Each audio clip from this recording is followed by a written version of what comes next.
87 subscribers now, baby. Woo! I fucking love it. Thank you, everybody. Thank you. I appreciate it. I really, really fucking do. It's been a minute since I did a fucking video. It's not for any real reason. Just took a break.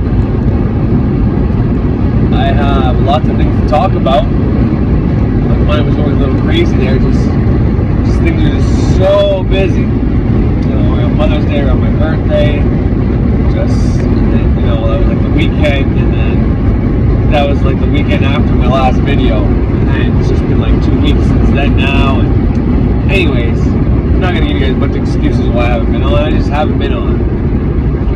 And sometimes when you just stop and you forget, like worry about this shit, because you know what I mean. I'm making videos. I was making videos. I made 3 or 4 videos in 1 week. Probably 3, not 4. But and then my numbers were going down. I was at 83 subscribers, 84, and then back down to 83, then 85, and back down to 83. So I just stopped looking at it, stopped fucking focusing on it, stopped watching it, and then I think it was yesterday, I opened it up to take a look at it when I was like waiting for work or something. I can't remember how it played out. And then lo and behold, there's 87 subscribers there. Well, that's pretty fucking cool. So that is what it is. That was pretty fucking. I was pretty happy about that.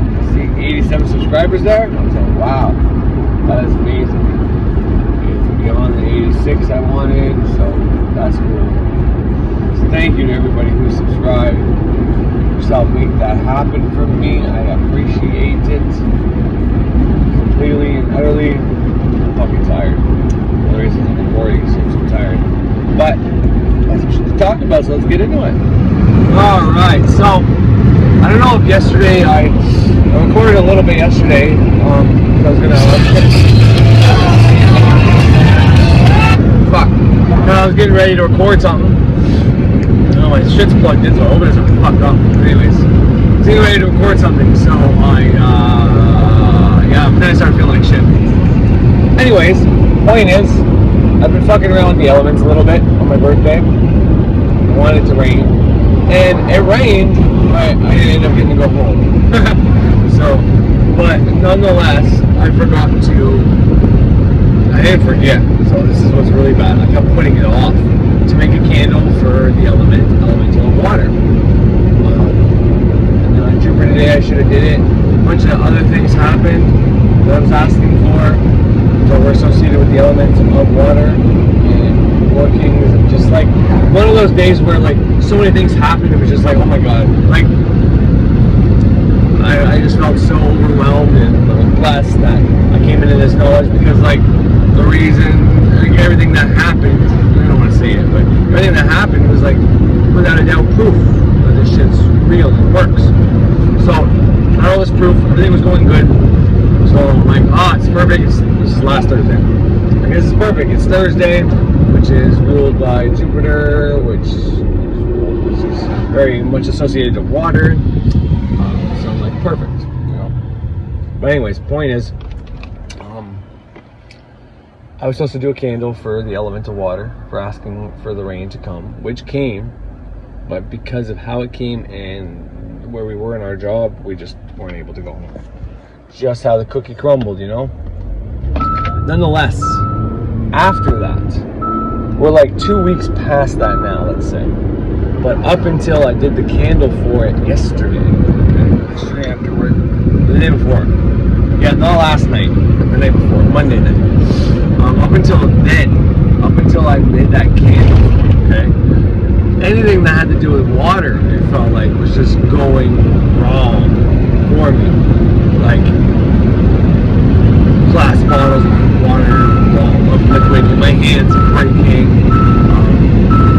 my fucking earphone falling in the fucking drain with the water on, just water things after water things after water things after more rain after, just fucked, man. It was just, I just couldn't fathom how much things were happening surrounding water.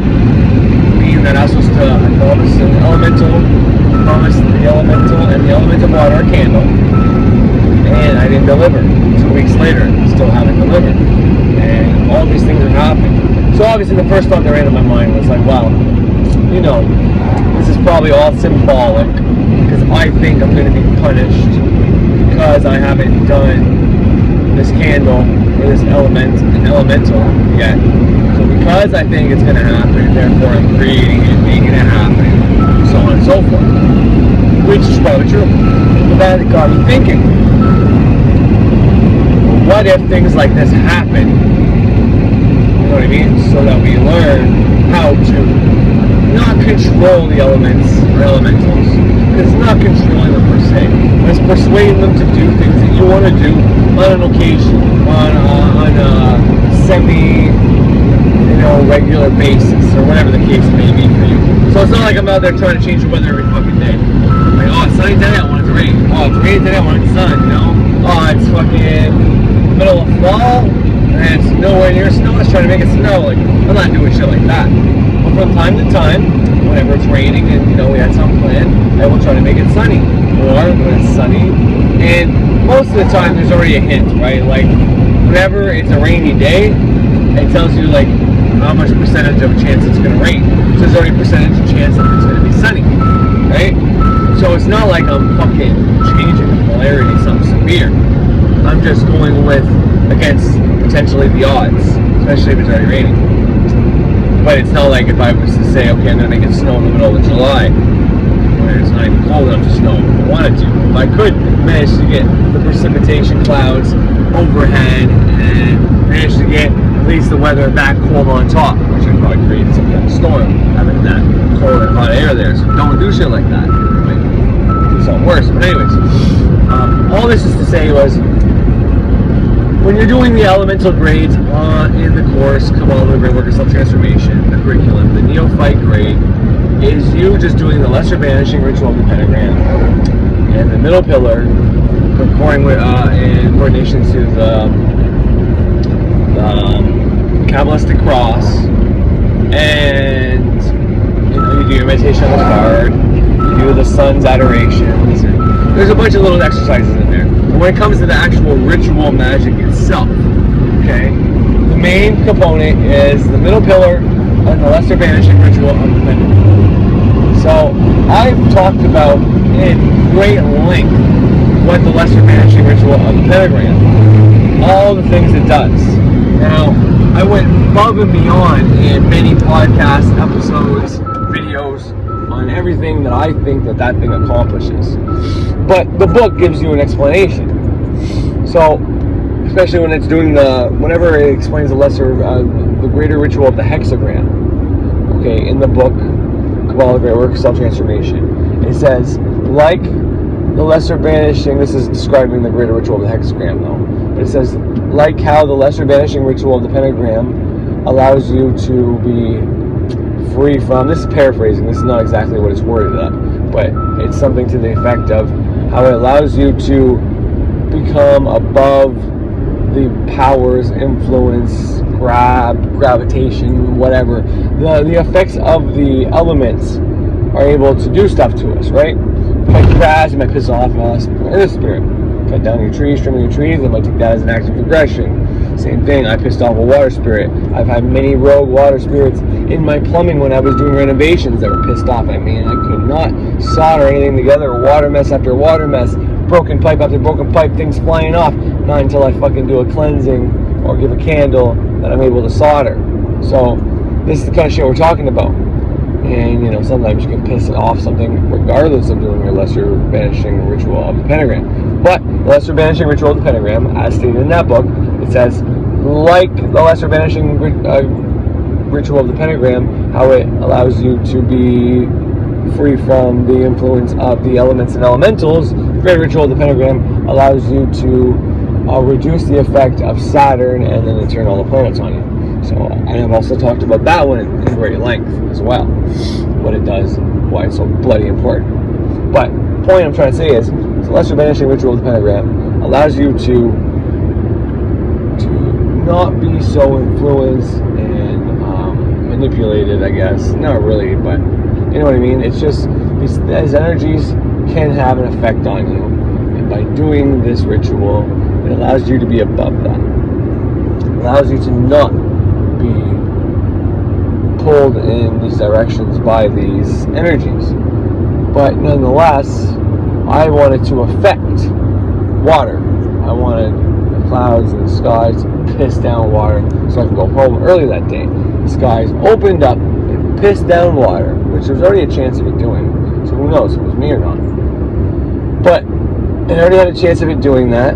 And so, but because of how it worked, it was our break. We had a 45 to an hour lunch. And then by the time we came back, it reduced substantially. We only had a little bit left. And then it kind of subsided. And then it poured like a motherfucker right before we were done. But we just trucked through because we were almost done anyways. So, but the point is, I caught the rain to come, and then I didn't follow through on my promise, on my deal, on my bargain, on, if you make it rain, I'll give you a fucking candle and an incense like I normally do. And potentially some rum or whatever else I may have offered. I don't think I offered the rum to the element, but you never know. But anyway, so yeah, I was sitting there before I even did the candle, thinking about this. Like, well, what if these things happen so that, I can invite the element in to fuck with me, okay? Just think about this. You're doing the lesser banishing ritual of the pentagram, and, these things can't affect you, right? But if you want to affect this, and you're doing the lesser banishing ritual of the pentagram, well, it's allowing you to be above those spirits, but then you turn around and you want to affect the elements. And I'm not saying you can't. I'm not saying you can't at all. But I'm just saying, like, it allows you to be, above it. I don't know if that means you're blocked out from it completely, like, okay, they can't affect you, but you can't affect it. So I don't know. That's just something I'm throwing out there. I don't think that's the case, because like I said, I was doing a lesser banishing ritual of the pentagram, and those water spirits were totally fucking with me. Once again, what's in my head, who knows? Maybe these things exist in our minds, I'm not against that idea whatsoever. Whether it's just in our mind or not, doesn't make it any less real. But the point I'm trying to say is, sometimes maybe you gotta piss off an element. Maybe you have to get them against you. Because how do you learn to discipline your children? Well, you learn to discipline your children by your children fucking up, and then you having to suck it up and just discipline your children. You know what I mean? Sometimes you just gotta do what you gotta do. But if your kid's never bad, well, then you never learn how to discipline them. I mean, that's not really a great example, but the point is, if you want to be able to control those elements, those elementals, well, maybe you have to open the door for them to fuck with you first. Then they start fucking with you. So then you have this connection. If you get a bad connection, they're fucking with you. They're pissing you off. They're mad at you. But they want you to say sorry. It's still opening the door to a connection. Once you apologize, you give the candle, you do the offering, you do the cleansing, whatever it takes. And you now have successfully been able to, you're being fucked by an elemental, and now you're not being fucked by an elemental. So you were successful in stopping this elemental force from continuing to do bad shit to you, which is a pretty big deal. It's like a little milestone. Some people just think of it as, okay, well, it's kind of like a curse. You just stop the curse in your head. It's like, well, it's one way to look at it. It's definitely a way I looked at it. But there's a more empowering way to look at it, and it's that you're a fucking witch, you're a magician, and you just stopped an elemental force or someone's curse, maybe even your own, from continuing to fuck with you. You stopped something magical from happening. You literally stopped some energy in its tracks.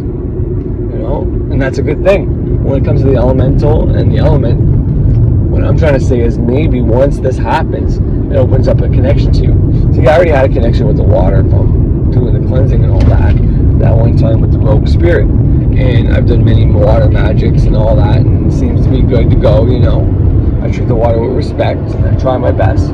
This was straight up my fault. I made a promise, I didn't keep the fucking promise 2 weeks later. And I mean, the things that were happening to me were, gradual. It wasn't like boiling hot water or dropping gasoline or straight up fucking water damage to my phone. Like, none of that. Well, the one time I got water on my phone and it said, because I had it plugged in, it said I couldn't charge my phone anymore because it was seeing water or something like that. So that was close, and that's when I was like, okay, I gotta make this fucking candle. I don't think it was the same night, though. I still think I waited a whole day to do that actual candle. But, nonetheless, this was straight up my fucking fault. And they didn't straight up just whip my ass right off the hop. They just, every day, did little things to keep reminding me, like, hey, you still didn't make the candle yet. Hey, you still didn't make the candle yet. And it was until the phone thing and then the headphone thing that I was like, okay, enough's enough. And then the next day I did. So, still pretty bad, but you know, by opening that door to that connection, yeah, okay, you have to deal with this elemental, you gotta figure your way out of it, but I mean, that's not a bad process either, right? Some people are like, fuck, I don't want an elemental pissed off at me, I don't want to have to fucking fix that problem. It's like, well, okay, maybe, you know, and if you don't know what's going on, then yeah, these things can go from bad to worse pretty fast. But if you know what's going on and you know how to fix it, like me, for example, I was just straight up procrastinating, which is just stupid. And, you know, I am stupid when it comes to shit like that. But I was just straight up procrastinating. And it's like I knew the problem. And, like, every night I looked at the candles and I just said, no, I went to bed. I was just fucking not tired. I mean, it's hot. You can't tell, but I'm burnt as shit, man. Working out in the sun all day. But, you know, is it better to, you know, do something, and I'm not saying to intentionally make a promise of water and not keep it, but what I'm saying is this is going to happen at some point. You're going to do something at one point, and even if you don't know if you've done this or not, after you cut the grass on a Saturday, you know, or even the Friday, maybe the Friday before you cut the grass on Saturday, candle, Venus, as well as you're writing Venus, Aphrodite, Frida, I don't know about Isis on there, but like Inanna is the moon and Iana, no, I can't remember. Astarte, Ishtar, all the names for Venus, of course. But you might want to put the element of Earth with a symbol, the elemental on there potentially. Maybe even hit the fucking Rose Quarter Watcher if you really want. That's up to you. But you know, you put that on there and you say that you are offering this candle to any Earth element, Earth elemental spirits, entities that you may have upset, and you know, you just make amends with them, and you word it, you know, you word it the right way. I'm sure you can find this shit on the internet if you want. I tend to do everything from my heart though, but you know, you word it in such a way that you make up for anything you may have done. This way, you know, whatever. And even if the elementals are just like, well, we weren't even pissed off at them. It's like, well, great. No need to worry. You're still opening that line of communication up, right? You're talking to them, and, you know, I don't know if they're going to be like, whoa, you did something bad? Let's fuck with them now. I don't think that's how it works. I don't think they're linear like that. I think everything over there, when it comes to elementals, elements, planets, stars, space, all that shit's not linear. That shit is just like present, and I mean, it's, I don't know even know how to explain the concept that I understand, but the point is to be able to control the elemental forces, element forces, and like, once again, I don't mean control as in like you're doing it on purpose to fuck with these things. I mean, you know, whenever things go on, you are able to stop them from happening, from progressing. You are able to realize that, okay, I'm right to stop my element, and I need to fix that, and you fix that. But by doing that, you know, you're taking the step in the right direction of becoming a powerful magician and a witch. It's amazing. Not only that, though, you're opening that communication to the elements.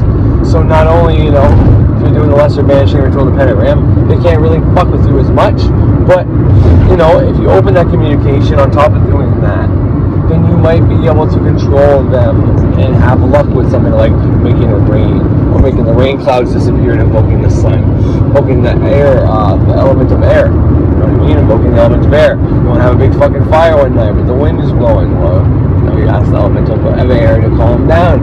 You ask the elemental of fire to give you a fucking hand. You know, whatever it takes. You know, you can play around with this shit. That's something a witch does. It's something that everybody should be doing. These things are what make us up. They are part of us. To think they are separate from us is where we've gone askew. They are something we should honor and pay our respects to, I'm not saying worship, honor and pay our respects to, realize that these things make us up. And the reason we have a type of authority over these things, at the point that these things can get mad at us and rebel against us, like our children, and then we gotta realize that, yeah, we can fuck up too, just like our parents can. But ultimately, in the end, if there's a step that needs to be taken to make amends, it's on us to make that amends. You know what I mean? Especially if you're a magician or a witch, you should be a little more involved. I'm not saying you have to be all love and light all the time and not fucking, dish out karma once in a while. But I think you should have a more involved mind, and more often than not, find the better spiritual, magical resolution before going to, hexes and curses. But sometimes spiritual resolution might be a hex or a curse. The motherfucker just doesn't get it. But the point is, like I said, these things are within us. They're part of us. Everything that you see around you is a part of us. This is all us. We all make up the Godhead, the God, whatever you want to call it, all that is. This earth is also part of us, but it's in a different way, right? We're made up of God and the earth, if you will. And that's what makes up our being. But all of us together make the Godhead. So, I don't know, think of that as you want. I'll maybe finish that idea up later. It's a little too early in the morning getting to create ideas of, who's the two gods, the God and the goddess that created us. They're us, but anyways. But these elementals, these elements, they're within you. Sometimes I think you need to open that communication. Sometimes I think you do need to do this. You need to, flirt with that. Invoke them. And then if you get what you want, then you give them the offering. I'm not saying you have to fuck up like I did. But if you fuck up like I did, then you have the chance to actually fix your fuck up. Realize that, okay, these things are listening. They're fucking with me. Everything I touched got fucking sprayed on, watered on, things kept going, I kept making messes. Couldn't be around 5 feet of water, the fucking thing would spray and break and whatever. My daughter just spit water at me for no reason. It was weird, man. It got weird. But that being said, even in spite of all that, I was still able to resolve that. So that's cool to me. That means these things are listening. These things are watching. They hear me. When I didn't get the rain I wanted in my head, but that's because I didn't simply say it correctly and word it right, my spell. That wasn't on them. Some level, subconscious, whatever you want to say. But it's probably I didn't get to go home that day, so why should I give you a candle? And, I thought about that for half a second and said, no, I'm still giving them a candle. Because I know you always got to keep your words, you always got to keep your promises, you always got to keep your agreements. Because if you don't keep your agreements, then who's going to want to work with you? If you promise an element something, you don't give it to them. Well, every time you ask them to do something for you, what are the odds they're going to do it for you if you never pay up? You know what I mean? But anyway, so that's all I wanted to add to that. Working with the elements is a very powerful thing. Especially if you're going to do a type of magic, like water magic. And then you're going to book water. Maybe you want rainwater. Maybe you book that rain, to that rainwater. And then you program that water, put a word on it like fucking financial wealth or money, whatever you want. Okay, you go as simple as possible. 1-2 words max. And, leave that on there for a few days, stare at it, envisioning what you want, and then you drink that shit in a ritual setting while visualizing you getting what you want. You know what I mean? That's water magic. Now, do you want to drink rainwater? Probably not. That's up to you. Depending on how you get your rainwater. If it falls right from the sky without any fucking dirt, then I'd say whatever, fuck, a little bit of rainwater will kill you. But if it's coming out of a dirty eavesdrop or fucking rust in it, bugs and potentially metal and paint chips, yeah, no, I wouldn't fucking do that.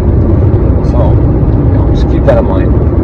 But anyways, yeah, I think I'll move on to another topic. But at least after that whole story you had to sit through and listen to, at least they gave you a type of magic. You gave water magic. It's fairly simple. Works pretty dang good. Alright. Let's move some shizzle up the whizzle. Brizzles. It's Friday. May, whatever the fuck it is, Friday, May something, for Victoria Day weekend, or also known as May 2-4 weekend here in Canada, at least in Ontario. It's generally the weekend where all the campsites open up, big parties, long weekend. I mean, that's good. When you're going in on work on a Friday, knowing you're pretty much getting off early today, like at least by 3, which is nice, you know, because it doesn't take long to get to lunchtime, 12.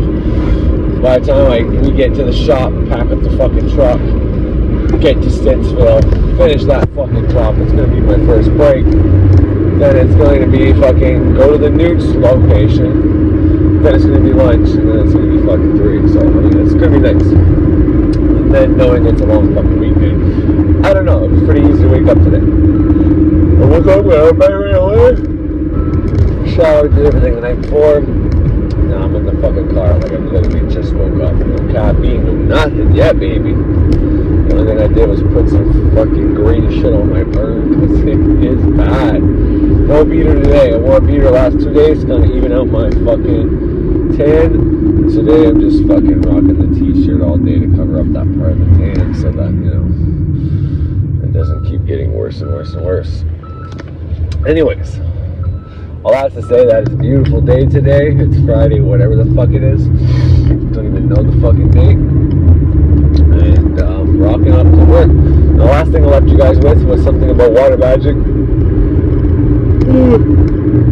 Because I was talking about the water element. And that's always cool. So yeah, water magic's pretty simple. You want to keep it simple. You don't want to put too much on the water. Now I used to do different techniques like synchronizing the water to my body, meaning I'd be listening to 528, 432. 432 hertz I used to, you know, make the bath water for my daughters better and shit like that.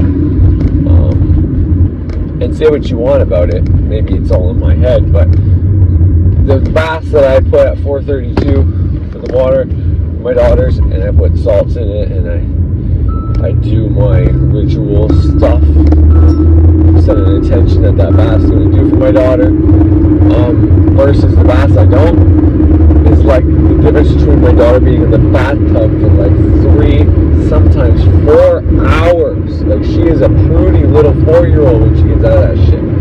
It's the difference between, like, it's not always, it's not 100% system, you know, maybe sometimes I don't get it right, maybe whatever happens in the water doesn't happen a few times, but the point is, there are times, and more often than not, that whenever I do everything right, and I do that process, I put the 432 bath water, salts in it, fucking set an intention, meaning, like, the bath water ears are to heal my daughter's ears, or that's the way it was in the past, like, that's one of the things I worked on over and over again, right, so whatever the case is, she would literally sit in those baths for like 4 hours, and my wife, unfortunately, and, you know, sometimes she was like, what the fuck, like, I don't get it. She figured she'd get like at least an hour break, right? So I got her in there for 4 hours yesterday. I'll put her in the bath, I'll get an hour, you know. But this time she'll only be 45 minutes, half an hour she wants out. And it could be simply that, you know, mommy's cooler than daddy, right? Maybe she went out of that bath to play with mommy because, you know, like when I made the bath, mommy wasn't home. Like, who the fuck knows? Like, I'm not even going to discount that. I don't think so, but I'm not going to discount that idea. But anyways, so I sit there. No, whether that's all in my head or not, who the fuck knows? Who the fuck cares? Does it really matter? Being in your head, all in your head, understanding that you are the all, alright, is huge, okay? It's one of the best things I can tell you, and for anybody out there to grasp, that they are part of God, and they are, you know, we all make up the Godhead. Because, like, one of the best ways I think you can look at it, and it doesn't matter how you look at it, as long as you look at it in a way that benefits you, one of the best ways is just, like, it would be the Hindu way, maybe, I think, anyways. We're all actors playing a fucking part. Like, God literally, he broke off into this 7 billion pieces and is playing all these different roles. And, you know, he was bored basically, or I mean, I don't like the bored reason. God was bored, so how do you have fun? Well, you break off into all these people, and you have all these separate experiences all at once because you're God. You can do that. I like that idea. I don't like necessarily it seems weird for God to just kind of like, oh, I forget. I was bored. Sorry, I was bored, so I want to forget. So escaping his godly duties or something. But to me, it's more like he just wants to experience everything. He made an earth, he made a water, the sky, whatever. Who knows? Whoever made all that shit, he wanted to experience all that shit. So that's one way to look at it. Like, I don't think that's completely accurate. I think that's a really good way that people, with our limited view of how something so bigger than us, this energy source that creates us, that we can't duplicate and even comprehend that well.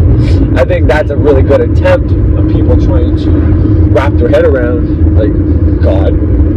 Oh, but I don't think that's all there is to it, and whatever the case. But once again, like, he's out in all of us having an experience. That person at work who's about to lose their job that who's like a junkie, you think, and he's fucking on the verge of losing everything. Yeah, that's fucking God, man. God is fucking really lost there, and he has got to find his way back. Maybe in this lifetime that person will wake up, and in this lifetime that person won't. What? That other person at work who's a fucking, or who's a fucking asshole, right by the book. Every little thing you do, they fucking bark you on it, or fucking call you out on it, or rat you out for it. That's God too. You know what I mean? We're all fucking part God. And I know that can be viewed as a modern version of a Christian version of God.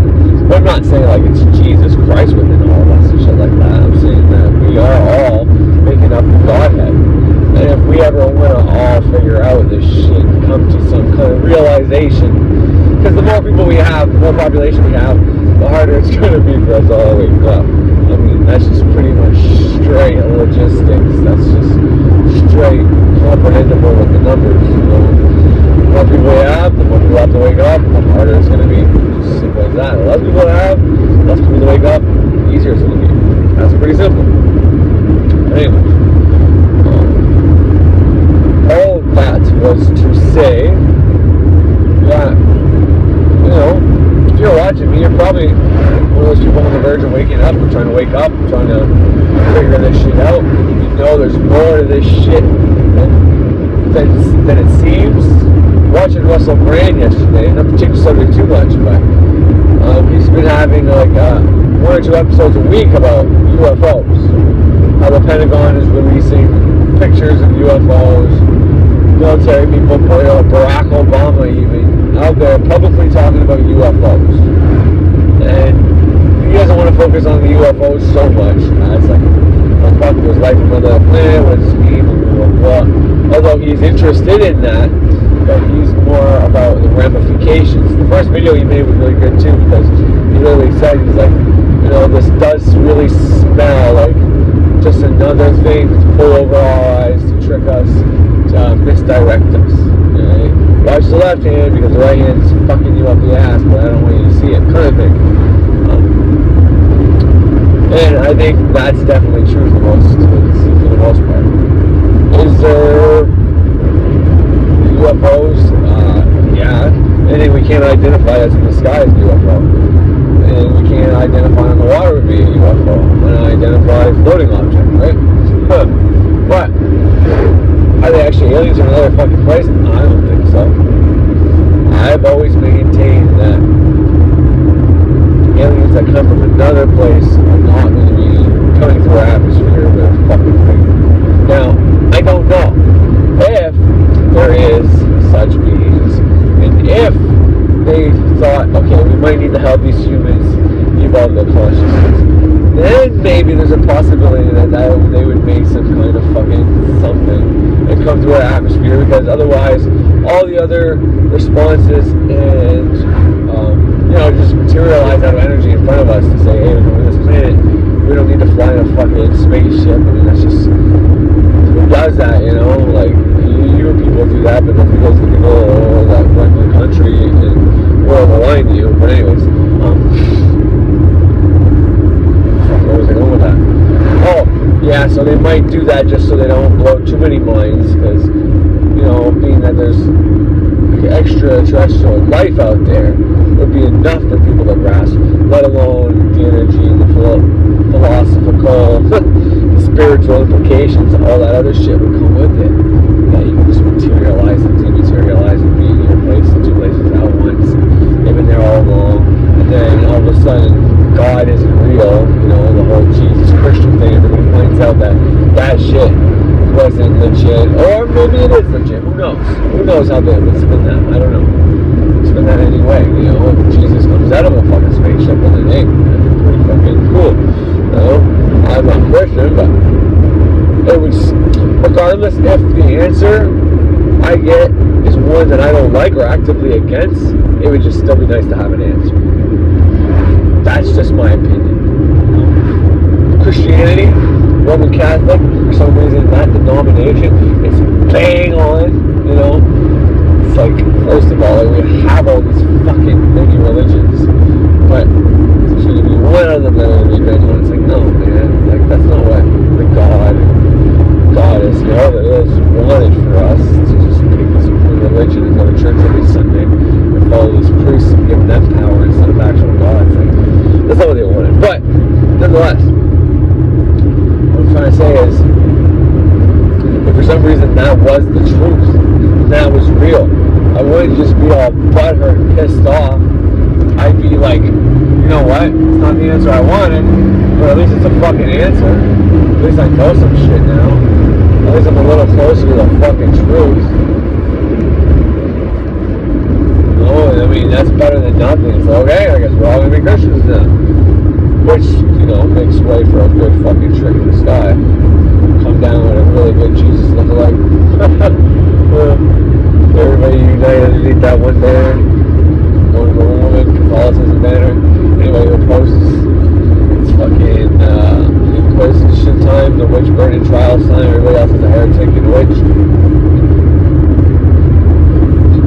And, you know, they would do it smart. It wouldn't be government imposed. It would be people imposed. It would be show the people the proof of Jesus, let the people choose to back him up on his own, let the people choose to make their own little committees and do all that, then we'll just come in and regulate it to make it, you know, and then let the people go around doing their own witch hunt so that the government can't be held accountable for it. You know, it's not hard to get a bunch of people with mob fucking mentalities, man. We've seen that over the course of 2020, even the beginning of 2021, and so all that shit's to say was just like, I'd be happy with an answer. It doesn't matter if it's the answer I like or the answer I chose. If it turned out to be a different answer or a different history than what we were taught, I would just be happy with the history. It doesn't matter at this point. Like, I already know they've lied to us, or we already know that somewhere down the line it's just been somebody got the wrong information and tried to switch it, and then we lost the real information. So who's to blame for that? Who the fuck cares? I would just like to know the truth. That doesn't change my day to day. I mean, I might act a little differently knowing that, you know, we didn't really come from Adam and Eve, even though I already know that and believe that. You know, you might walk a little different, talk a little different, you might make a few different choices. I mean, something like that might actually have some pretty profound changes on a lot of people who like go to church every Sunday and shit like that. But they were finding out the opposite, that somehow, without a shadow of a doubt, that they've been believing that for their whole life for nothing. That would have a profound effect. For somebody who's a non-believer who would just be happy with a response, it's just, yeah, this is the way, this is the way, or this is what really happened. Well, I mean, it wouldn't change that much. I feel like I'm talking about a whole lot of nothing. So, I don't know, I might even just stop it there, so I can actually talk about something we're talking about. So let's do a lot of magic, and then I gave you a couple things about the bath with my daughter, but I mean, I'm not really giving you much shit here you can work with, so I'm kind of feeling bad. Just kind of talking. all part of the Godhead. We all make up the God. And here's what I've come to realize when it comes to this line of thinking. When you really grasp this, if you can really understand it, like, I mean, how can you understand it, your God? It's a hard thing to understand. But when you get a type of subtle understanding of it, you kind of realize that, okay, you know what? We all are making God. Like, when I go around saying, like, if we want to see Jesus come back or God come back on earth, we want to see peace on earth, and we all have to come to that realization that we're all gods. We're all part of the Godhead. We are all God. And we all unite in some way, shape, or form. And maybe we decide to unite by agreeing to disagree. That we can all be different and we can all be same, and that it doesn't fucking matter. The only thing that matters is that we treat each other right, and we do everything that we think is, right to the best of our ability. Meaning, like a lot of people do, all get rid of taxes, sure. Maybe all those extra taxes that are just fucking stupid. But maybe some of those are necessary too. But I mean, if you get rid of the taxes that cover the payments to fix the roads and keep the water running right and all that shit, like, then all that shit's gonna fall apart. So people need to be moved past their idiots, the ideologies and their idiot fucking thinking and just thinking, yeah, get rid of all taxes and everything will be fine, I'll be happy.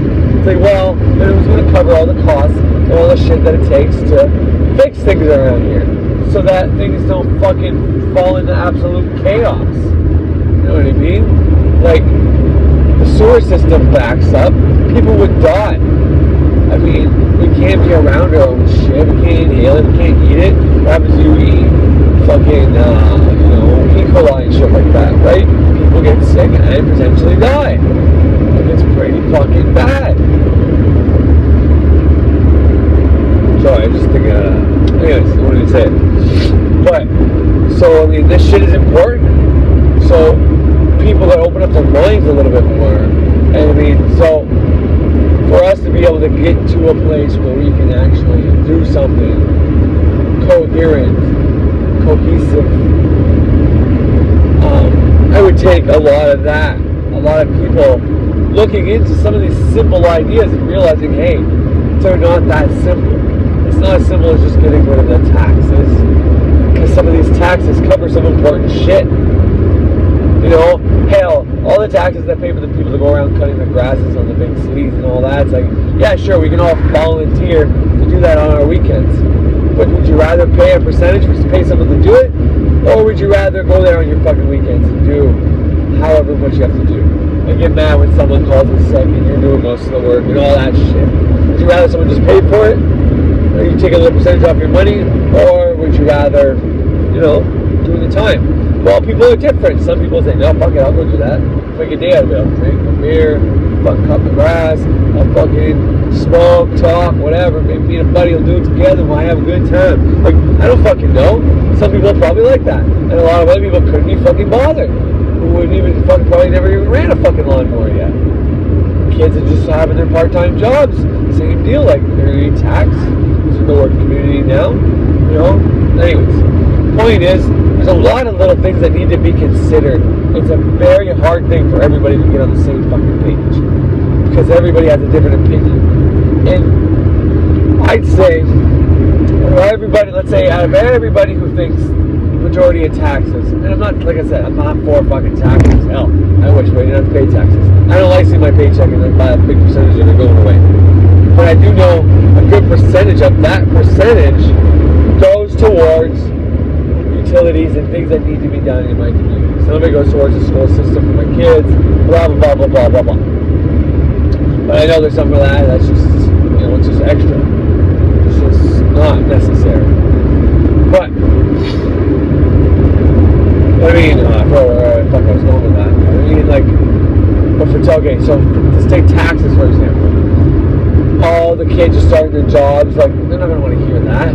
All the older people, all the people on different disabilities and welfares, it's just, out of that percentage of fucking people, okay, you have to get on board for the tax thing. Okay, here's another thing we need to tackle. We need to talk about taxes. We We need to teach the whole population exactly where our tax money goes. And then you can choose to believe us or not believe us, but at least we're giving you disclosure on every single fucking conspiracy out there. Okay? So, taxes.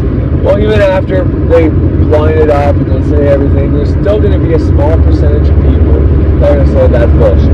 That's not true. That's a fucking lie. Blah, blah, blah, blah, blah, blah. You know what I mean? So, you're never going to have it perfect. But I think if we got like some kind of mass awakening, herd immunity thing kind of feeling, I think we hit like 80% of the planet fucking waking up at the same time, well then the other 20% would just fucking do its own thing. Or they'd get the fuck out of our way. And it's not that it has to be out of our way. I mean, I'm not saying it's in our way or out of our way or opposing forces or any of that. I'm not saying any of that. I'm just saying, what the fuck am I saying? I don't even fucking know anymore. But for us all to see God on earth, it has to be all of us coming together because we all make up God.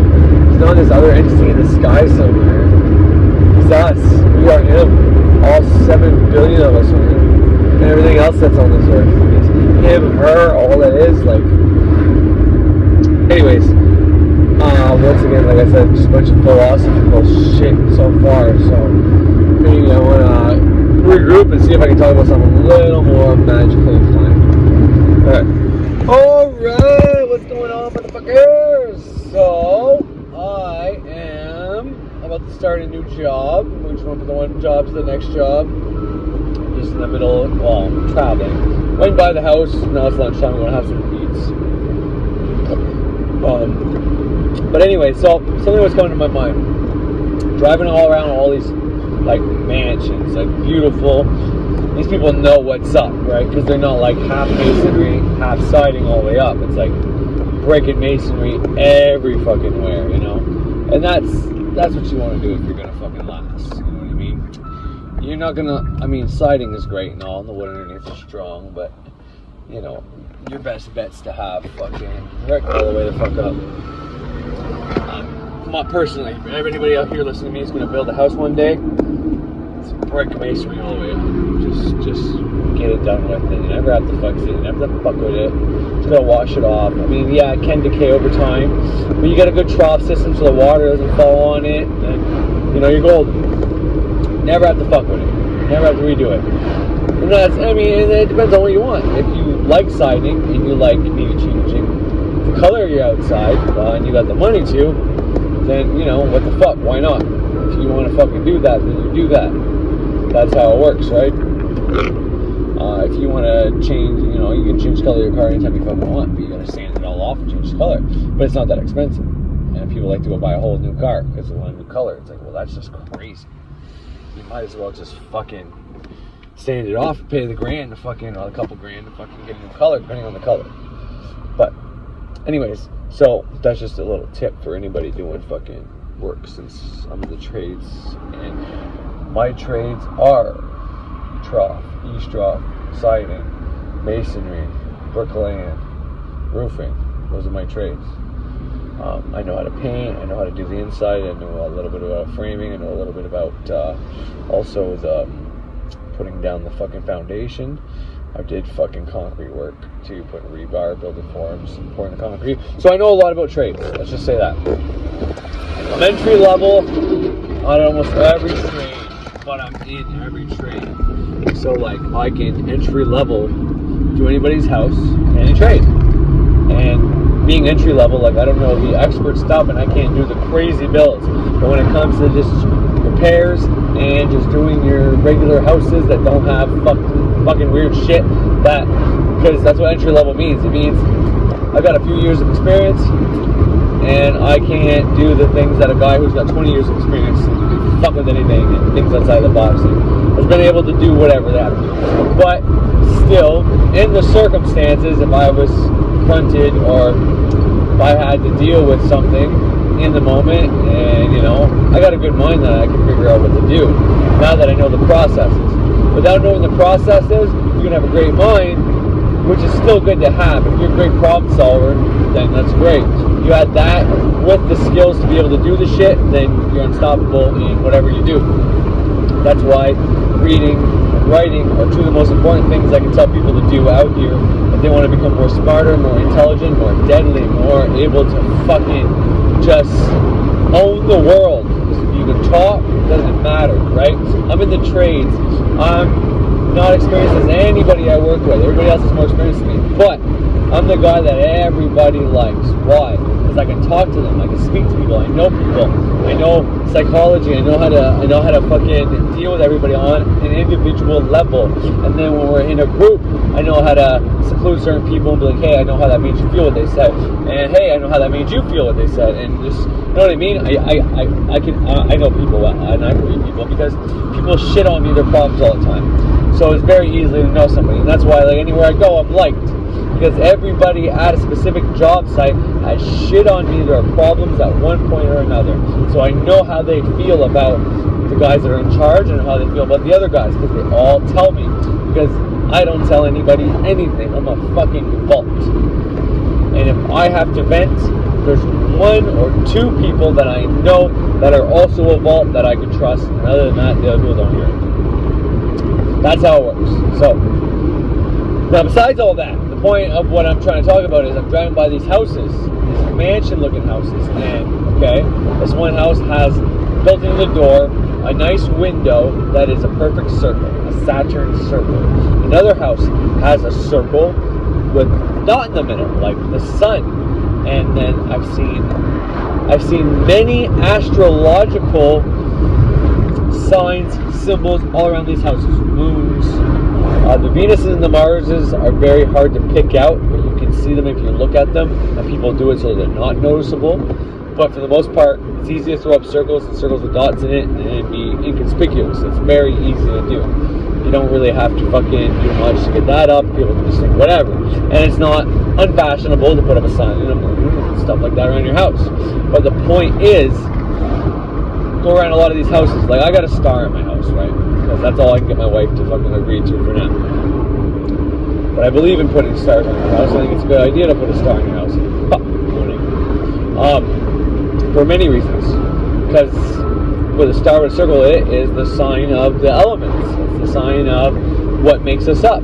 Air, water, earth, fire, and spirit. That's what makes us up, right? So that's a sign of respect that I know the elements make up my house and the elements make me up. I know the elements are within all of us, and, you know, I want to fucking respect what makes me up. So I'll turn left.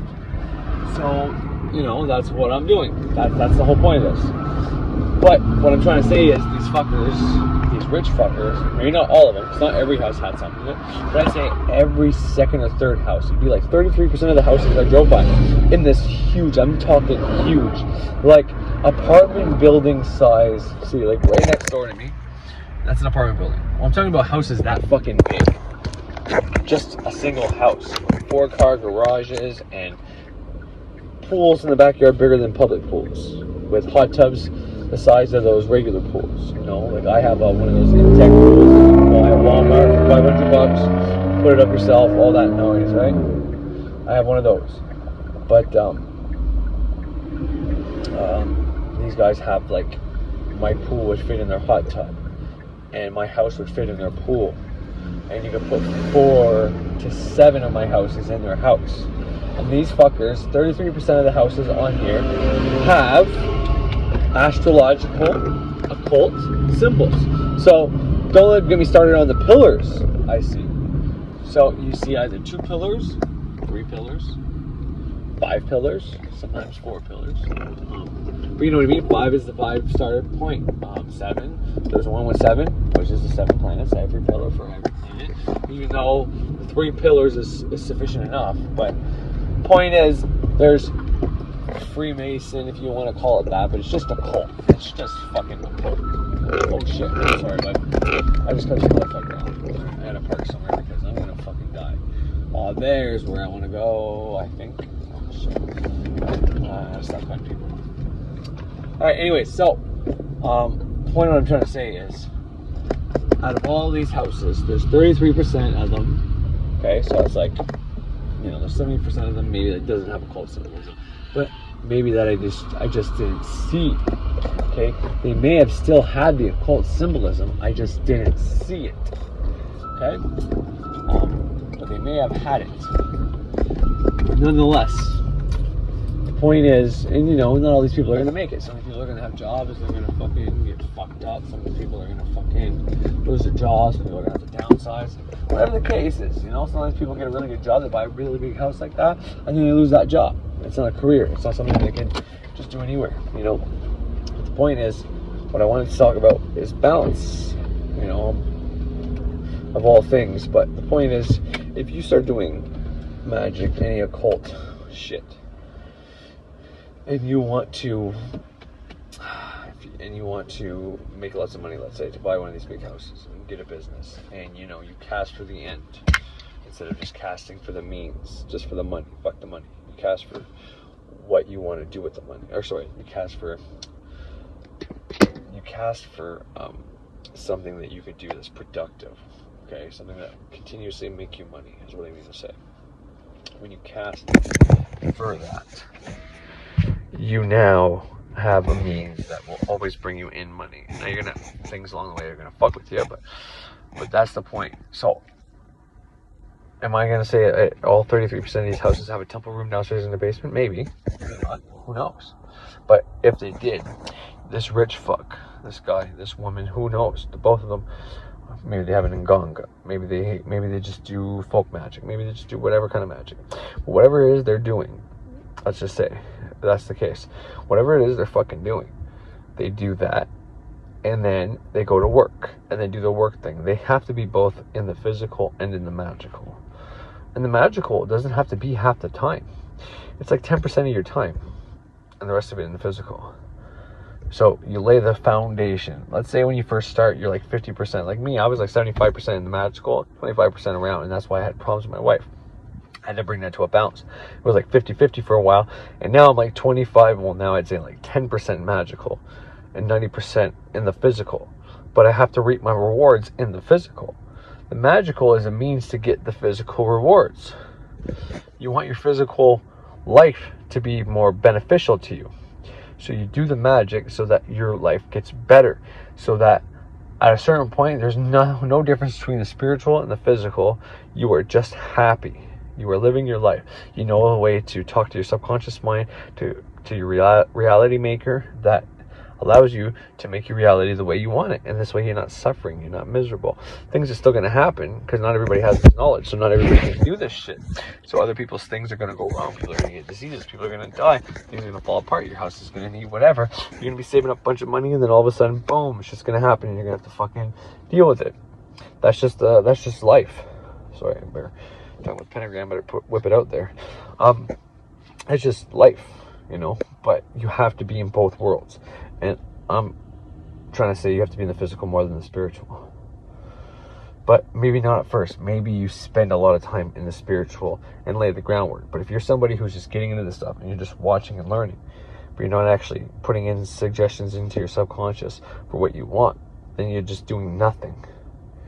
You're turning the reels, but you're getting no traction. And you're stuck in your physical world that you don't like. So you want to change something.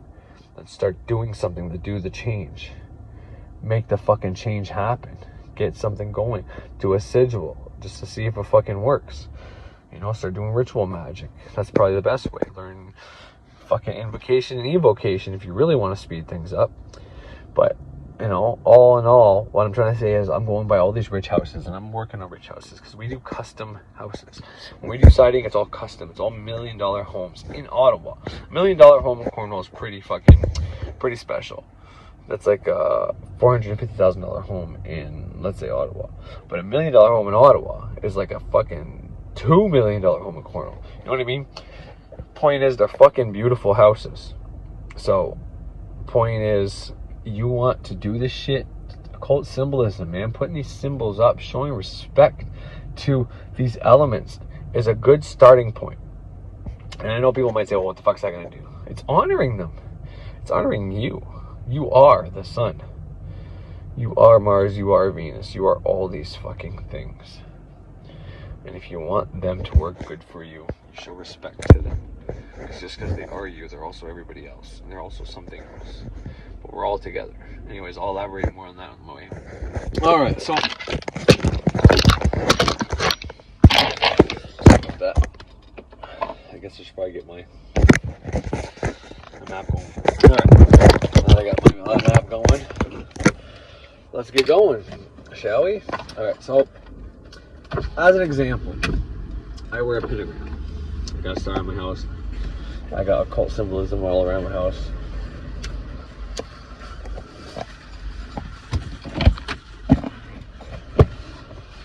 Oh baby, she's hot.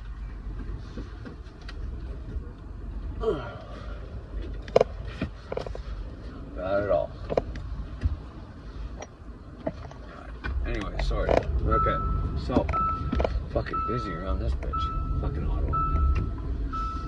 Another hottie. All these girls getting drunk. If I was a single man, holy fuck, but I'd be picking this shit up like it was going out of style. But I'm married and happily.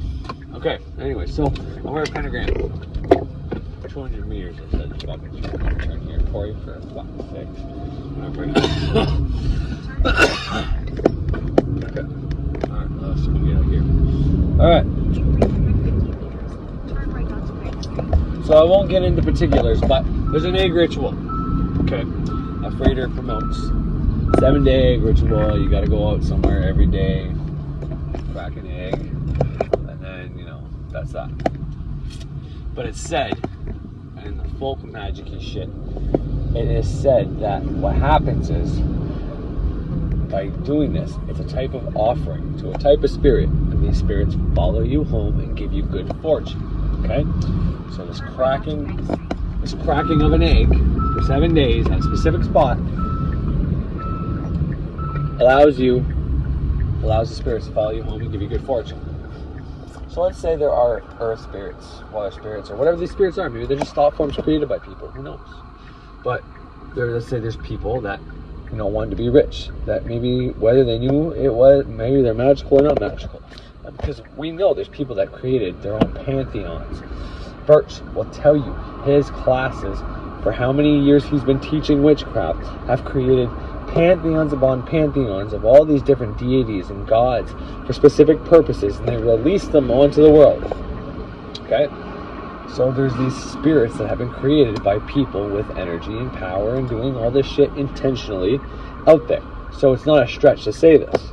While wearing pentagrams and having these symbols around your house, like I got things in magic marker on my fucking walls, everything from protection symbols to money symbols to whatever, to everything. You know what I mean? It's just phenomenal. Sounds that ass. Anyways, it's just phenomenal. That girl was fucking wow.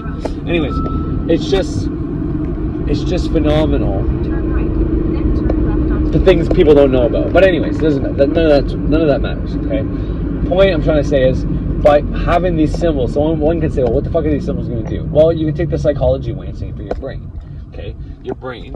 There's a part of your body that does everything. Let's just talk about that for a minute. Pumping your blood, growing your bones, growing your fingernails, growing your hair, breathing when you're not thinking about breathing. All this shit is done by you, yet you're not fucking doing it, right? So how the fuck do you figure that one out? Well, what part of you is doing that? Well, the part of you that's doing that is the special part. It is the fucking part that is divine. The part that makes the sun go up every day. It makes the moon go up every day. Or if you don't believe the sun and the moon go up, then it's if you don't believe it's the sun and the moon that goes up, then it's the world that turns, the world that spins. Those things are stationary and we spin. Technically those are moving, and so are we. But the point is, turn right onto Rathburn Lane, then turn right onto Longworth Avenue. Where the fuck is this thing taking me? I'll go around drive. Alright, I'm going the wrong. Clearly. Double right, like that makes no sense. Fuck. Must have took the wrong turn. Anyways. Okay. Alright. Anyways, so the divine part of you is the same thing that makes the fucking grass grow outside. And it's this energy that makes things happen. Okay? And we have found we have found a way to tap into that and put in suggestions for things to happen in your life.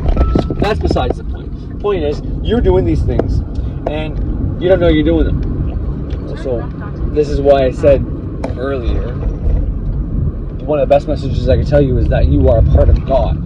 That you should get that in your head, because when you understand that, then that means that you are capable of all these things. It's the reason you can tap into the water and allow it to rain. It's the reason that you can do these phenomenal things, okay?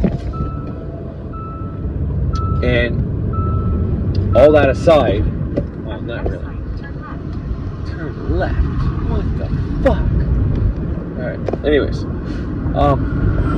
All that shit aside, I guess. The point I'm trying to get at is there's a part of you that's divine, but you can tap into that part of you. You can become one with that part, but not be that part, okay? So like that cross communication, you create within you so that you can be able to change your world and change your life and all that. That's why I maybe do that when they turn around. Fuck, it's like going your turn. You know, your turn sign. Fuck, Siri, just say that shit. Regardless. But anyways, so that's the psychology way. I was taking a long way to get there because I got caught up on every little thing I wanted to say. But the point of that was that there's part of you that knows the sun, the moon, all these energies are within your body. So by wearing these symbols, it teases that. It tells that you are aware of that, and just by having those things on you, good things can happen. I mean, a pentagram is a protective symbol. By having this on me, I'm protected by most dark energy, whatever you want to call it, entities, by people's bad thoughts. This alone scares that away. And you can say that's a demonic symbol, it's a devil symbol, that's this, that's that. It's like whatever, but I'm protected, you're not. So you keep being fucked with and having all these demonic ideas about all these demonic things, thinking this symbol is a demonic symbol when it's really just a protective symbol. You keep fucking thinking that. But that's just proof of my point that you are fucked in the head by all this shit you're watching that's fucking you up, when you can simply wear this and then see the fucking truth through all the lies. The point is, by having these symbols around, the thing I was trying to get at was why having these symbols around, why do they help? Well, I started off with the whole deities, entities that are all around us everywhere, that people create thought forms on the daily, man. Things are created everywhere. They understand these things. There's these spirits, like I said with the egg ritual, that I can't really get into any more specific than that, but they follow you home.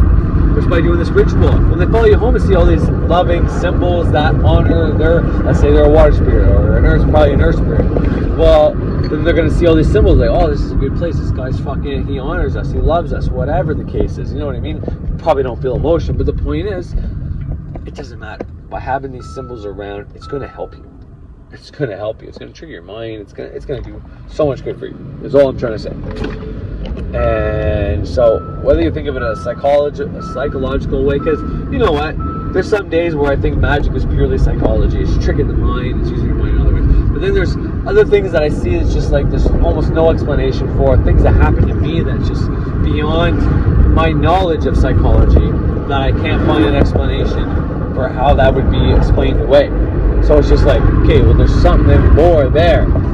And the thing I always come back to is thought forms. It's created entities that we can't see, but we can give life to forms of thought. Because thoughts are living entities. It's like the orbs in the air that you can't see. Things you breathe in. The COVID virus you're going to take in. You can't see that shit. You don't know where it is. When you get it, you know what I mean? Well, these thought forms are very similar to that. You know what I mean? They're a form of thought that you can't see, that can influence you. There's good ones and bad ones. What vibration are you resonating on depends on which ones you're gonna fucking get, really. If you want to change that, there's many ways you can go, by just straight up postures, change your own physiology to be more happy, to straight up different affirmations you can take if you're that type of person that might work, or just physical activity, or just letting it out, you know what I mean? Old good old fashioned punching a fucking pillow can sometimes do wonders, you know? But anyways, I'm going to stop there because I don't know what the fuck I'm saying anymore. So, and I'll leave it at that for now, and we'll continue on my ride home. Alright, so now we're on Saturday. Started the long weekend. And last I left you was talking about the symbolism on these rich houses. And I was trying to make the correlation and the connection of why that's important, and how, not only why that's important and the symbolicness behind it and what it means, but how and why it can help you. So before I go any further and keep restating what I'm saying, because I think I made a couple points so far that, I used an egg ritual that Frater teaches, that their spirits follow you home. So I made the case that there's spirits that can follow you home doing something like that, then there's thought forms and spirits around. Seeing these things is a symbolic honoring, you know what I mean? Like, they see the sun there, they see Saturn, the ring, you know what I mean? They know this person knows something, whatever the case is. That was just something I was trying to work up to. That was what was in my head, though, I'm not gonna lie. But the main part I was trying to say was that these people have balance. They worship the occult, they use these symbols. They use these symbols to show their appreciation, but it gets deeper than that. Like, these symbols are in our mind, in our psyche, okay? Meaning, when you see the halo, when you see the circle, with a dot in it, Venus sign, the Mars sign, or whatever, certain colors, the star, the circle, and the star, these things are embedded in our psyche, and they have been programmed, sometimes programmed sigils, but I won't even go that far. They actually just mean shit. Like putting the sun on your house will get it, will show it, will illuminate it, bring attention to it, because the sun shines its light on everything. But anyways, I'm going to use Frater Xavier right now, just so you don't think I'm talking out my ass, to prove this point. You'll go through some logos and say basically what I just said, but probably a lot better. So let's get to that right now. And so he visited my page and got the sale code and made his purchases.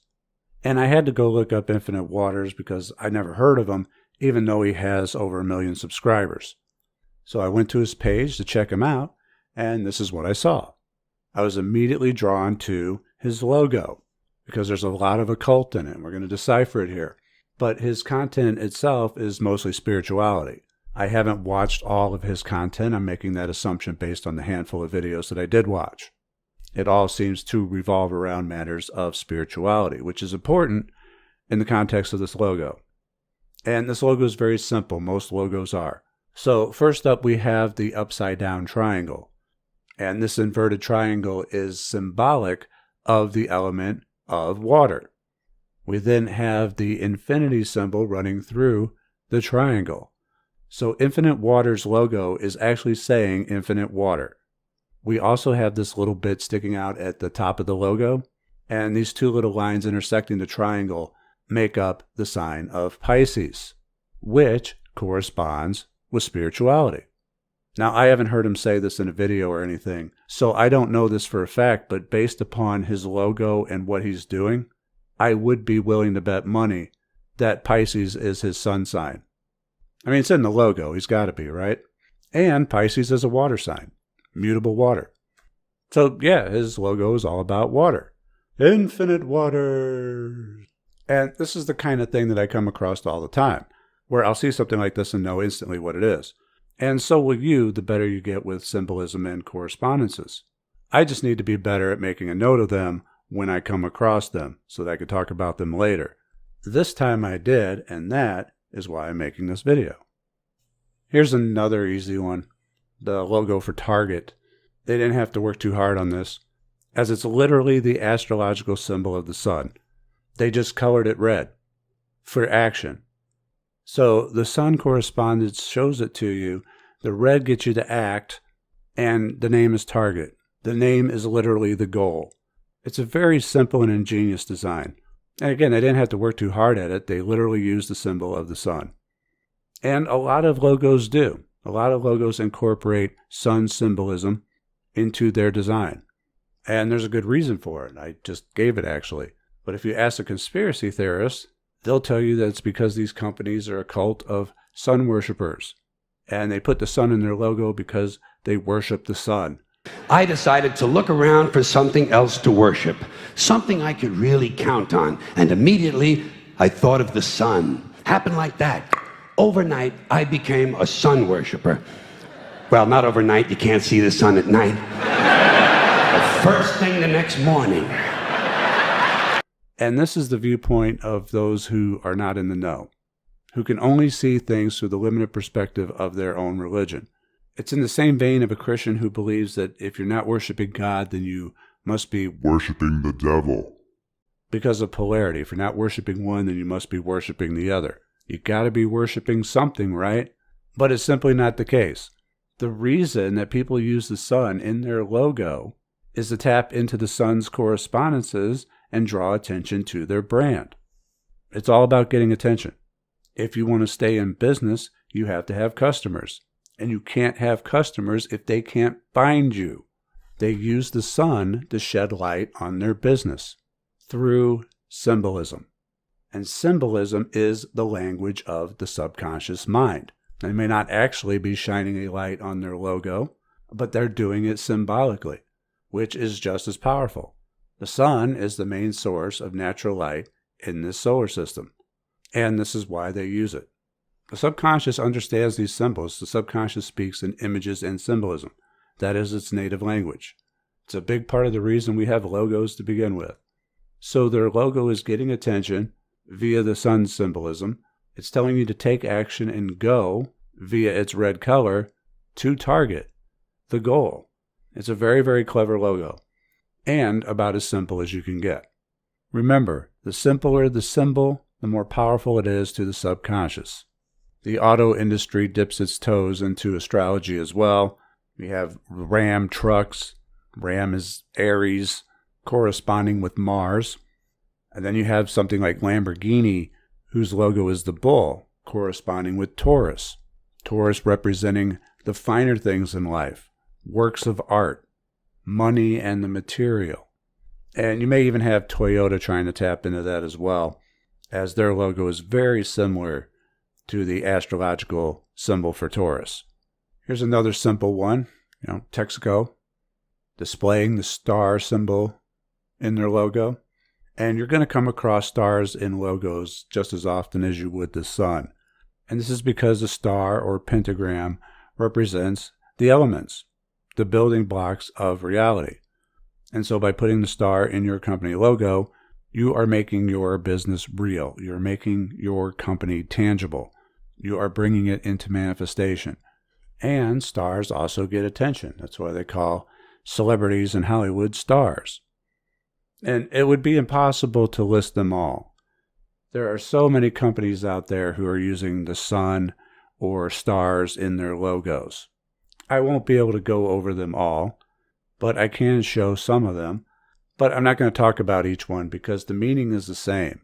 In every case, they use the symbolism for the same purpose. They're all over, and it really is occult in plain sight. These are everyday common logos. And this is just the base level. Right. So there you just heard it from him a little bit about what these things do and the archetypes and how it's in the psyche and all that. You heard a little bit about it and why it's important. But I think it's perfect, this video, and I don't like using his newer videos like that either because they're brand new. I'd much rather use a 7-year-old video that's been seen many times. Because I'm not trying to steal his, I'm not trying to get people to watch me by using his content. I'm trying to use his content to teach and show people where I got my knowledge from and where I'm basing my ideas from. It's like citing my work almost. So I could just regurgitate what he says, but what's the fun in that? But I still want to prove the point and then add my interest onto it. But instead of me just saying it, claiming it as my own, put his video down so you can see it. And then I might not put the tags in there and the links in there, but by what I put there, I always make sure I leave the mystery school and or depending if I was on the comments or not, but you'll see the title of it and how many subscribers and or how many views and shit like that. Anyway, so all this was to say was like the reason you can put these symbols on your home, on you, and have success is because of what they do.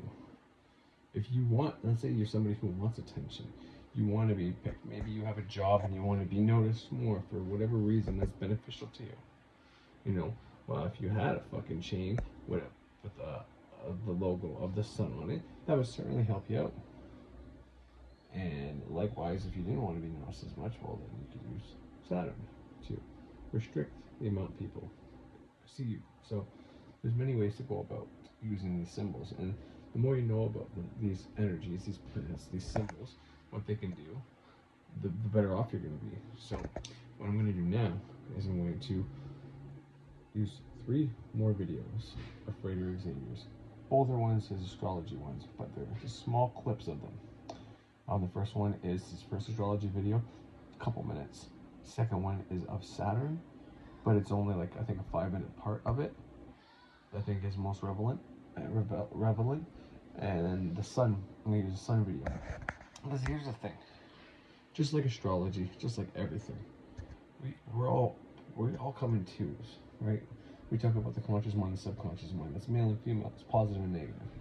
To feel whole, you have to have a partner sometimes, you know? You get married, whether you're man or woman, or a woman likes another woman, or a man likes another man, or any one of the other genders that there is out there, whatever the case is. You want to find your second half. Well, our sun has a second half. Whether you want to think about it as Sirius, the other star, the dog star, or just Saturn completing it, or the moon, or whatever the case is. There's always 2. One completes the other one. Well, when you do astrology, when you want to know about something, when you want to know about how this planet acts, you know, your best bet is to look up the other planet, the opposite planet. Let's say it's in a sign. Your planet, you look at the sun is in Aries, and you want to know who rules Aries. Well, that happens to be the sun. So that's a good one. You don't really have to look at its other half. But if you want to know the opposite polarity of it, let's say Saturn's directly opposite of it, and then you have to figure out what's going on there with Saturn. The point I'm trying to get at is by learning about Saturn, and this is all just to teach about symbolism right now.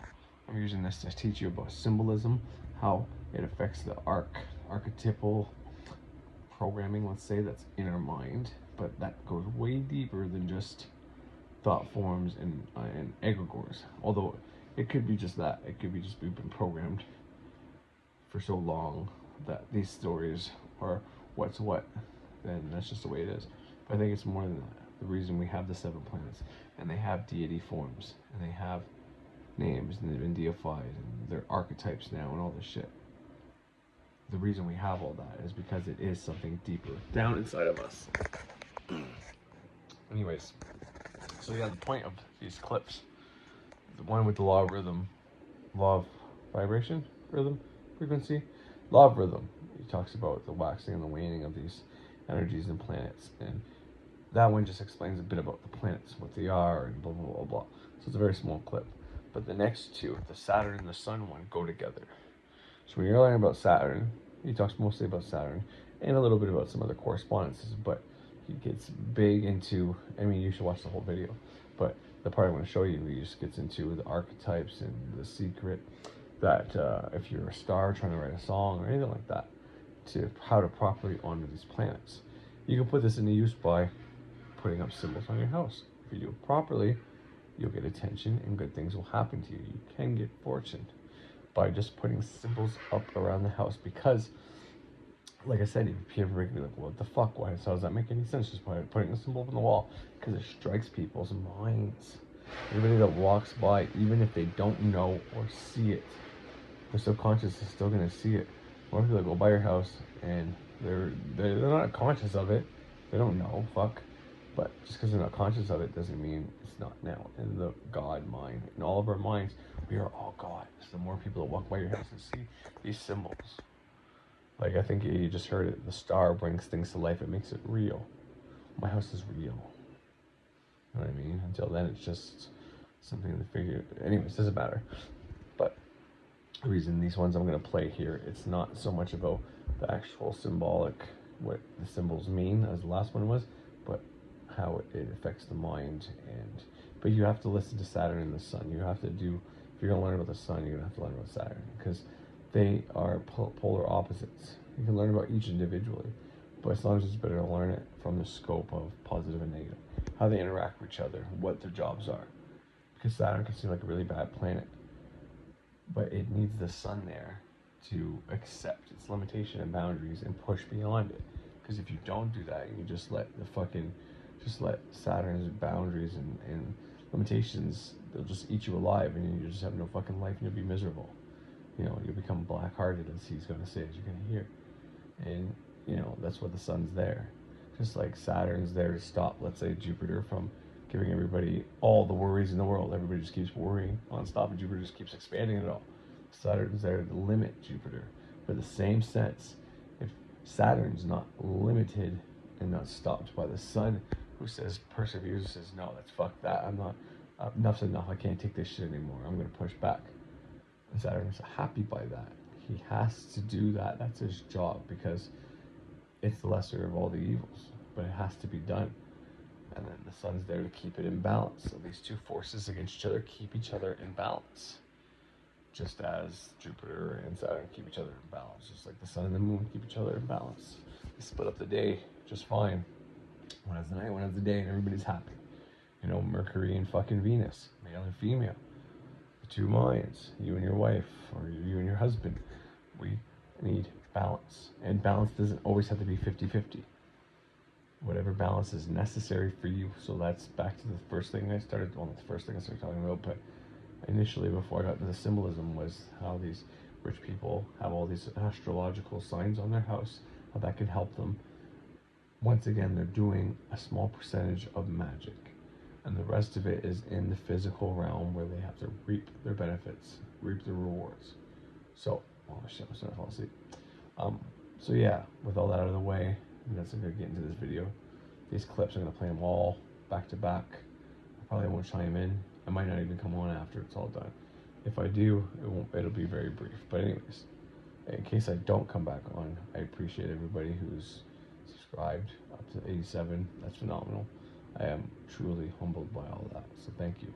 Anyways, have yourself a nice and safe long weekend. Known as the swinging of the pendulum. The magician does not want to go against the swinging of the pendulum. He wants to go with the tide instead of against it. One either rules the planets or the planets will rule you. And one begins to rule the planets by going with the tide instead of against it. If you ever wondered why Wiccans are so fixated on the cycles of the moon, this is why. Everything has a rhythm, a cycle of waxing and waning. The tide comes in and the tide goes out. And I use the example of the tide specifically because it's regulated by the cycle of the moon. So if someone wanted to bring something to them, they would do magic during the waxing phase of the moon. And if they want to rid themselves of something, they would do magic during the waning phase of the moon. It's a push and a pull, expansion and contraction, a cycle of give and take. But the moon is not the only thing that waxes and wanes and has these cycles. The other planets do as well. And so the magician knows where the planets are at any given time. The law of rhythm is directly related to what we know as frequency. Now, most people think of frequency when dealing with the law of vibration. You hear of frequency and vibration. But frequency is not the same thing. Frequency is like the bridge over between the law of rhythm and the law of vibration. Three basic components to basic astrology: the planets, the signs, and the houses. The planets are the power.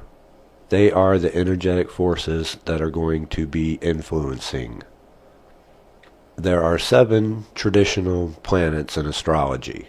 There are 10 in modern astrology. Both traditional and modern astrology have their merit. However, we're going to be focusing on traditional astrology. Modern astrology adds the outermost planets, such as Neptune, Uranus, and Pluto. Saturn is exalted in the 7th sign of Libra.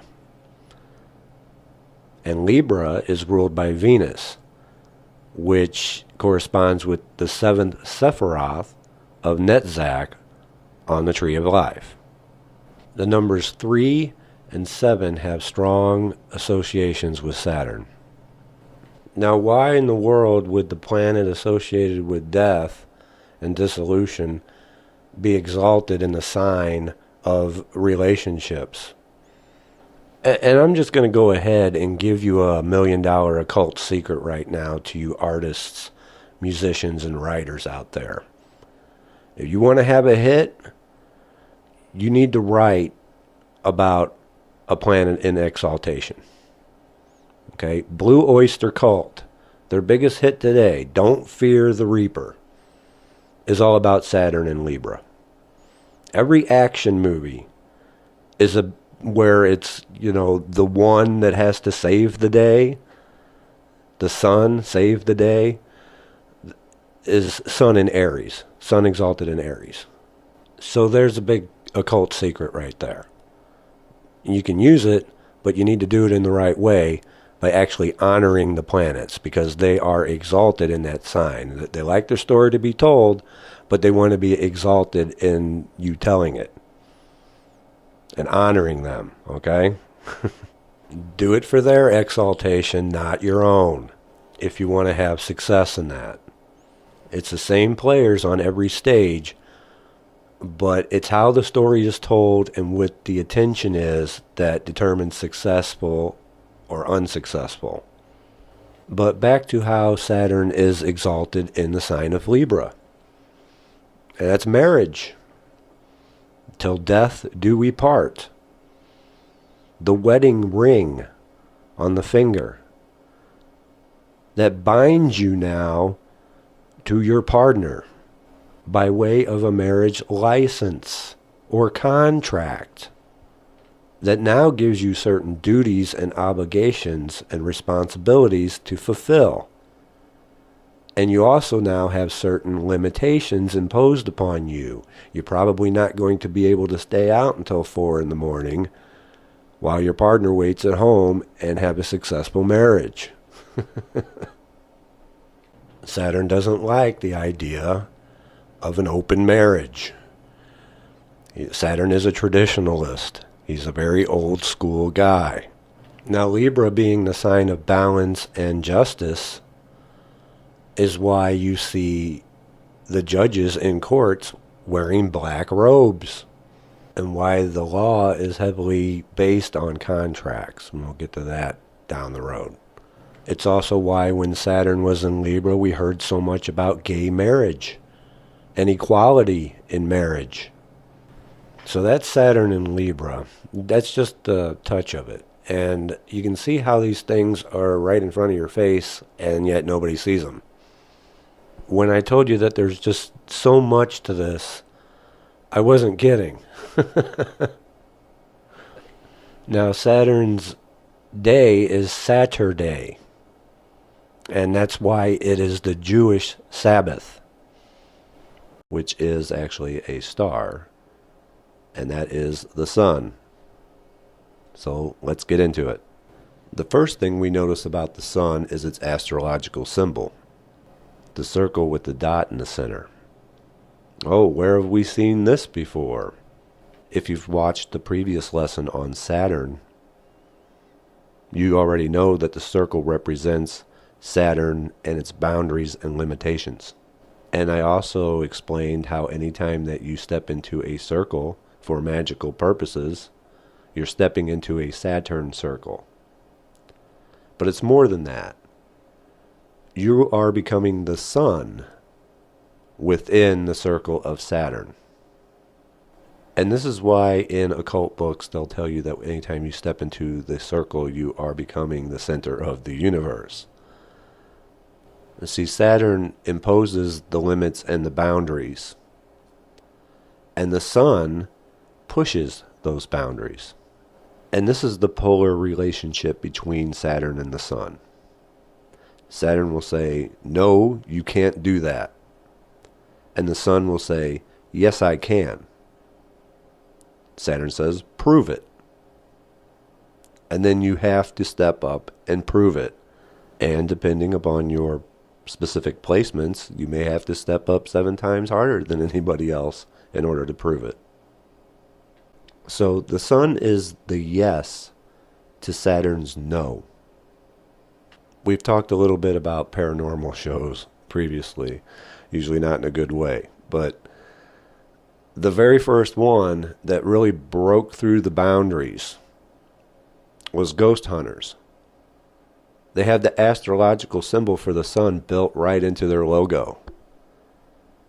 Because up until that time, shows upon the paranormal didn't do so well. It wasn't a topic that one would discuss without being considered nuts or crazy for believing in ghosts and spirits. You didn't discuss that stuff. People were afraid if they had paranormal activity in their house, were actually afraid to tell other people because they were afraid of what people might think of them. And along comes ghost hunters with the sun built into their logo. Yes, we can do this. Yes, we can talk about this. And then after their success, every show wanted to copy them. Obama, his entire campaign was, yes, we can. And they'd have him in pictures where they'd have like a slight halo glow around his head. You know, the savior, because the sun relates to the savior, the hero, the one that does push the boundaries, the one that does get things done. Of course, it can be debated on whether or not that actually turned out to be true, but they certainly used their occult knowledge to bolster his campaign. Because these things strike people at a subconscious level. It's knowledge to bolster his campaign. Because these things strike people at a subconscious level. It's part of the human psyche. Remember, occult only means hidden. Doesn't mean the evil, devil, or anything like that. It just means hidden. Things that are hidden from your conscious awareness. And the sun represents your conscious awareness. So of course the occult is going to appear dark and foreboding if it's hidden from your conscious awareness, because the sun shines its light on everything. The sun also represents our sense of self, our identity, our willpower, what we focus on, our goals. As you may notice that the symbol also appears to be like an eye or a bull's eye. And so the sun also represents our goals, what we focus on, and our purpose. And we went over previously why having a purpose is so important. But we also talked about how the planets also have two sides to them. On the flip side, you have ego and self-centeredness. The sun also burns very bright and hot, and therefore the planets that come close to it can get inflamed or burned. Now when we get into how the signs govern the parts of the body, you'll see how when the sun travels through a certain sign and aspects different planets, that those parts of the body can become inflamed. But that's another talk for another time. The sign in the house of where your sun is in your chart is primarily where your focus is going to be. And the sun is also about self-expression, because we are expressive beings, and that's what the sun does. It projects and radiates out against those boundaries of Saturn. When you express yourself, you're expressing your sun. And on the Kabbalistic tree of life, the sun relates to the Sephiroth of Taparith, which is the heart center. Notice I said center. In order to have a stable center, you have to be yourself grounded and centered. The sun sign is Leo, which is fixed fire. It's fixed. It doesn't budge. It's constant. If you really want to do something, if you really have a desire and the will to do something, Saturn's job is to get people to tell you you can't do it. No, you can't do that. The sun's job is to say, watch me. I'm going to do what's in my heart center, and I don't care what anyone says. It doesn't matter what obstacles are placed around me, what barriers are placed around me, what limitations surround me. It's in my heart center, and I don't care what anyone says. It doesn't matter what obstacles are placed around me, what barriers are placed around me, what limitations surround me, or what anyone says. I'm going to push through that. If you allow others to dictate to you what you can and cannot do, or allow your obstacles and limitations prevent you from doing what's in your heart center, then you are at risk of Saturn winning that polarity battle and becoming what is known as the black sun. Black being Saturn's color, where the limitations and boundaries surround the sun to where it cannot express itself, being resentful, full of malice, ungrateful, essentially becoming black-hearted, where the sun's light cannot penetrate through the darkness. The irony is that Saturn doesn't want you to do that. It sets up these oppositions for the sake of opposition. That is its job. It doesn't want you to fail, but it has to give you these oppositions so that you can succeed. Saturn doesn't put these obstacles and limitations and boundaries and people in your path to cause you to fail. It does so that it can keep the polarity going. Because if you succeed at everything and everything was just easy, you'd sit around saying, well, what's next? There's no challenge for me to undertake. Saturn's duty is to challenge you. And the sun's duty is to take up the challenge. And the sun relates to the hero, the savior. Christ is the savior, the sun. The sun is exalted in Aries, because the sign of Aries also has to do with the sense of self. Its motto is, I am. The sun represents the hero, so in Aries it's, I am the hero. The sun is the savior. It rules the day. I am the hero that saves the day is sun exalted in Aries. And that's why every action movie where it's the hero has to save the day are the big blockbuster movies of the summer. We talked a little bit about the Saturn being exalted in Libra. You know, another example of that would be the movie The Titanic. Everybody knew how that one was going to turn out, yet it grossed so much money because of the love between the two characters. And then the guy died at the end.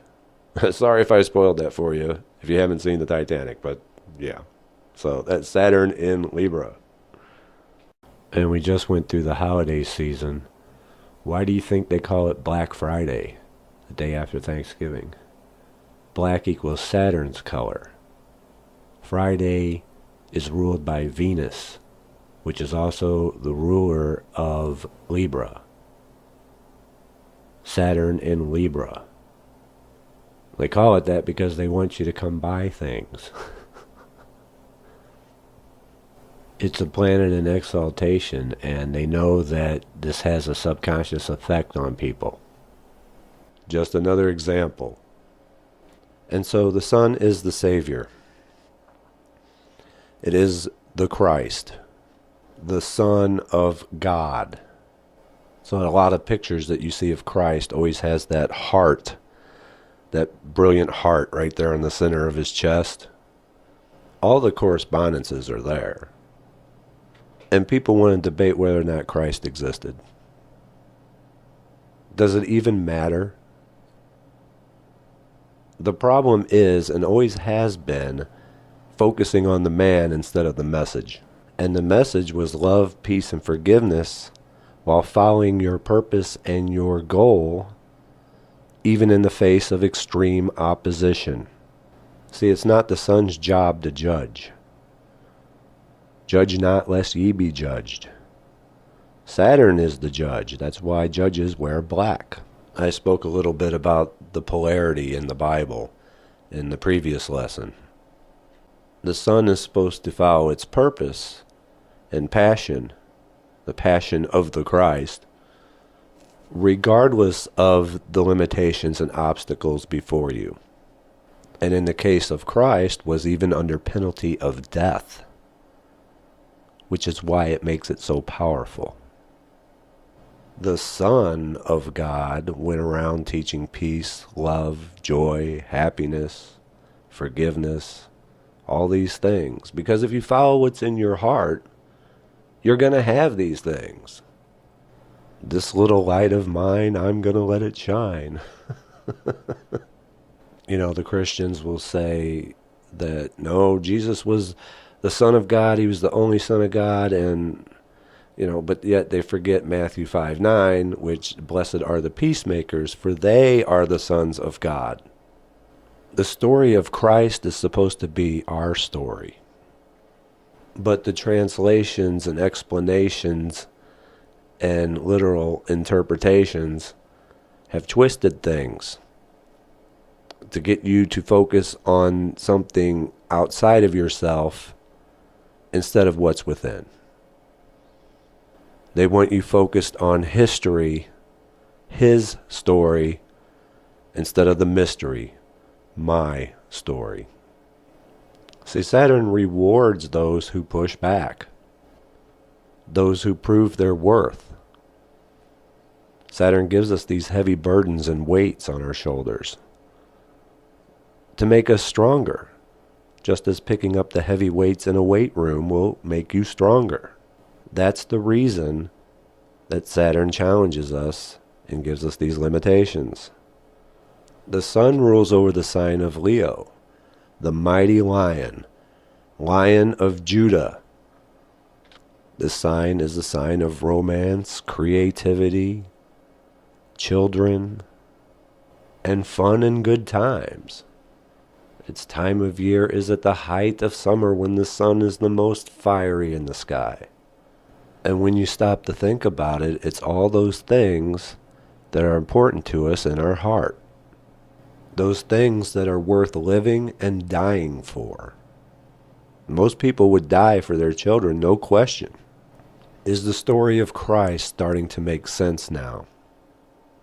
Christ was willing to die for his purpose. And that purpose was to show you how to correctly follow your purpose. The big one that everyone gets hung up on is forgiveness. So allow me to explain a little bit about forgiveness. First off, if anybody makes you angry, pissed off, or mad, you're allowing those people to have control over you. If someone makes you feel anything, then they're at the cause and you're at the effect. And it's no different if you need someone's approval or validation in order to feel good. You have to generate your own positive sense of self-worth from within. That's what the sun does. Relying on what's outside of yourself is allowing Saturn to dictate how you feel. Everyone runs around worrying about what everyone else is doing. They're playing the blame game, pointing the finger at everybody else as the cause of their problems, which is allowing the ring of Saturn to close in around you. See, Saturn demands responsibility, and the sun accepts the responsibility. So that's step one, is to accept the responsibility for yourself. The sun is supposed to push against Saturn's ring, but it's still within the ring. It still has to play by Saturn's rules.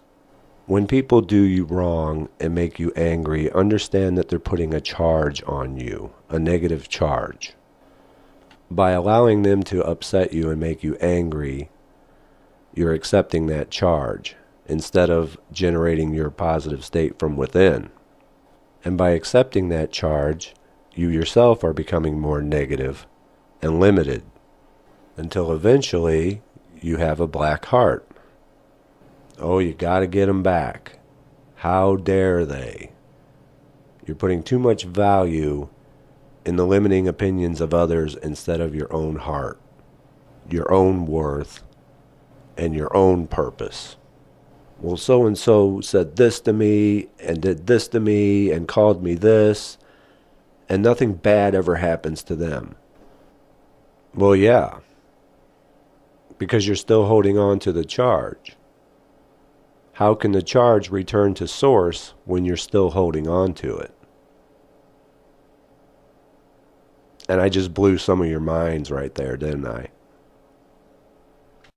And isn't that what we teach in magic, though, that the magic isn't going to happen unless you release the charge for the request to be fulfilled? You got to stop thinking about it and let it go. And that's what forgiveness is letting it go. Letting go of that negative charge. And when you do that, the people that did you wrong are going to take a wallop. And the ones in the know causing all the shit certainly don't want you to know about this, because they're going to get their asses kicked. But you can't go about it with, oh, cool, I'm going to forgive everybody and get them rotten son of bitches back. No, you have to actually let it go. Because if you're doing it for revenge, you're still holding on to it. See, you actually have to let it go.